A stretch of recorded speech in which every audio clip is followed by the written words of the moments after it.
राधे राधे। महाराज जी, मैं south Africa में एक कंपनी में अकाउंटेंट का कार्य कर रहा हूँ। वहाँ मैं अकेला रहने के कारण तथा सही गलत का ज्ञान न होने के कारण मुझ में अहंकार की भावना आ गई है, जिसके कारण जाने अनजाने में मेरे माता पिता का अपमान कर देता हूँ। मेरे माता पिता ने आपको गुरु रूप में स्वीकार किया हुआ है। उन्होंने आपके वीडियो मेरे पास भेजे, जिन्हें सुनकर मेरे द्वारा किए गए माता पिता के अपमान को सोच सोच कर अभी ग्लानि सी हो रही है, जिससे मेरा मन अस्थिर है। महाराज जी, हमें वो तो प्रायश्चित हो गया, जैसे हृदय में जलन हुई ना, तो वो पाप कट गया। अगर अभी माता पिता उपस्थित हैं तो उनकी सेवा करो, कैसे भी बने। अब कर लो, अब चूक ना करो। वो भगवान है। मातृदेवो हो पितृदेवो हो। हम आपको अपने पिता की बात बता रहे हैं। हमारे पिता जिस दिन हम भागे उसके 3 दिन बाद हमको पकड़ा गया। खोजबीन सब शुरू हुई तो 3 दिन बाद पकड़ा गया कि एक गोरा लड़का है वहां जंगल में देवी के मंदिर में रह रहा है। तो पहले बड़े भाई आए तो उनको तो कठोर शब्दों से कह के, बहुत विवेक प्रवीण था, बचपन में भी बहुत विवेक प्रवीण था। मतलब प्रवीण ना होता तो संसार की यात्रा काटते हुए भगवान ऐसे कैसे लाते। तो जब पिताजी आए तब हम मिल गए, क्योंकि वो एक कठोर स्वभाव के और बहुत धर्मात्मा पुरुष थे। उनकी हम आंखों में कभी आंसू नहीं देखा। बहुत ही दृढ़, सर्दी गर्मी भूख प्यास सब बर्दाश्त करके संतों की सेवा करना, गृहस्थ एकदम किसान आदमी ऐसे। तो जब वो आए तो हमारे मन में आया कि मारेंगे अगर हम आंख खोलेंगे, बात करेंगे तो उत्तर हमारा मानेंगे नहीं है, और इनकी हम अवहेलना कर नहीं सकते। तो आंख मूंद के बैठ गए। जो ही देखा पिताजी आ रहे सो आंख मूंद के बैठ। वो नजदीक आए अपने स्वभावश, हे उठ खड़ा हो। नहीं खड़े हुए। खड़ा हो, नहीं खड़े हुए। तीसरी बार का आप खड़ा हो जा, तो हमें लगा अब डंडा पड़ेगा चौथी बार। तो खड़े हो गए, बच्चे ही थे, खड़े हो गए। तो चाचा जी वगैरह उनको बड़े भैया कहते थे, तो हम भी पिताजी नहीं कहते थे, हम भी बड़े भैया कहते थे। तो हम कहा बड़े भैया आपसे एक प्रार्थना करें। उनका बताओ। हम कहा ये जिंदगी भगवान के नाम है, आप चाहे काट डालो, ना घर जाएंगे ना आपकी बात मानेंगे। तो हम उनकी कृपा की बात बता रहे हैं। तो एकदम चैप्टर बदल गया, जैसे भगवान की कृपा ना। तो उनका सच्ची, हम कहा आपसे सच्ची बात कह रहे हैं, घर नहीं जाओगे करना, कभी जिंदगी में ब्याह नहीं करोगे करना।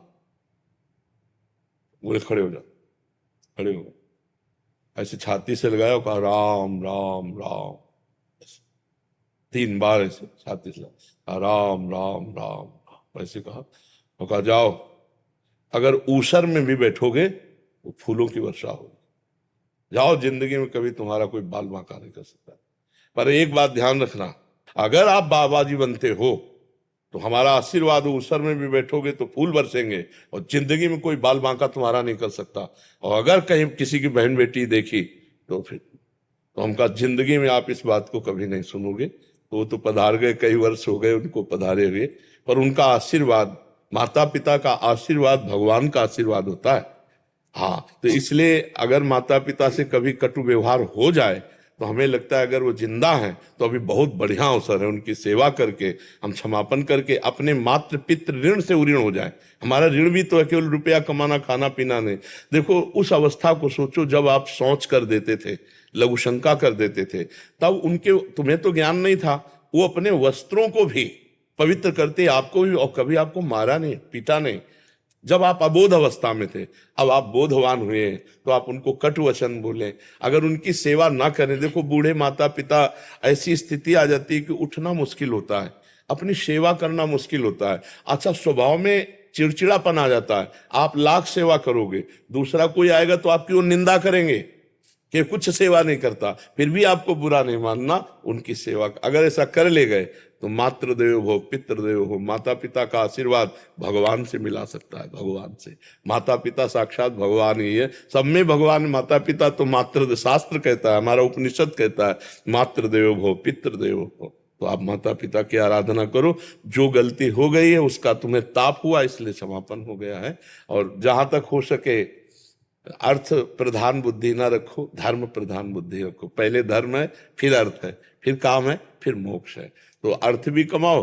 अगर माता पिता के पास अर्थ भेजने से काम चल जाता है तो बढ़िया है, और नहीं बनता, आपकी जरूरत है तो आप या तो भारत आओ या उनको वहां ले जाओ, उनकी सेवा शुश्रूषा जरूर करो। क्योंकि हर आदमी यही चाहता है मेरे एक संतान तो हो ही जाए। बोले किस लिए? बोले बुढ़ापे में काम आएगा। नहीं आता है कि बुढ़ापे की लकड़ी तो है ना हमारे पास। और अब क्या होता है, नए नए बच्चे वृद्धाश्रम भेज दिए जो धन संपन्न है, और नहीं संपन्न तो घर से निकाल दिए। बड़ी अव्यवस्था वृद्धों की होती है। तो जिन घरों में बड़े बूढ़ों का अपमान होता है उन घरों में कभी लक्ष्मी सफल नहीं होती, शांति नहीं, सुख नहीं, बड़े अशांति होगी, पक्का समझ लीजिए। और जो अपने माता पिता का अपमान करते हैं उनके पुत्र कभी ऐसे प्रवीण नहीं हो सकते कि वो अपने माता पिता को सुख दे। वो पूरा ब्याज सहित दुख देंगे, ब्याज सहित। इसलिए हमें लगता है कि अवसर है, हम जब भगवान के श्री विग्रह को रखकर प्यार कर सकते हैं तो अब चलते फिरते माता पिता में भगवान का भाव क्यों नहीं कर सकते, जरूर करना चाहिए। और आपको बताएं, माता का जैसा प्यार एक भगवान ही है जो दे दे, नहीं दूसरा कोई नहीं है, क्योंकि वो तो सब माताओं की माता है। नहीं तो दूसरा सृष्टि में कभी प्यार नहीं मिलता है। जो माता का प्यार होता है ना, जो माता अपने हृदय से लगा करके ना ऐसे ऐसे पुचकारती है ना, वो कहीं त्रिभुवन में नहीं मिलेगा आपको। अगर कोई प्यार करेगा ना बहुत आपको, तो आपका रूप देख के, रुपया देख के, शरीर देख के, भोग वासना की, लेकिन माँ ये सब नहीं देखती। अब भी जाए, इतने बड़े हो, घर जाओगे ना तो भोजन पाया, रास्ते में भोजन पाया तुम, अब देखो पाओ और सो जाओ, फिर बात करेंगे। मतलब वो आपको सुख देने की बात सोचेगी आपके लिए। तो इतने बड़े हो लेकिन वो ऐसी बात करेगी कि जैसे लगता है छोटे बच्चे से बात कर रहे हो। संभाल के जाना, वहां देखो ये हम दे रहे हैं, ये उस समय खा लेना और इसे भूलना नहीं। मतलब ये प्यार कौन देता है? हाँ, संसार में तो सब स्वार्थ का व्यवहार चल रहा है। माता पिता को जरूर पूजा करनी चाहिए, माता पिता की सेवा करनी चाहिए।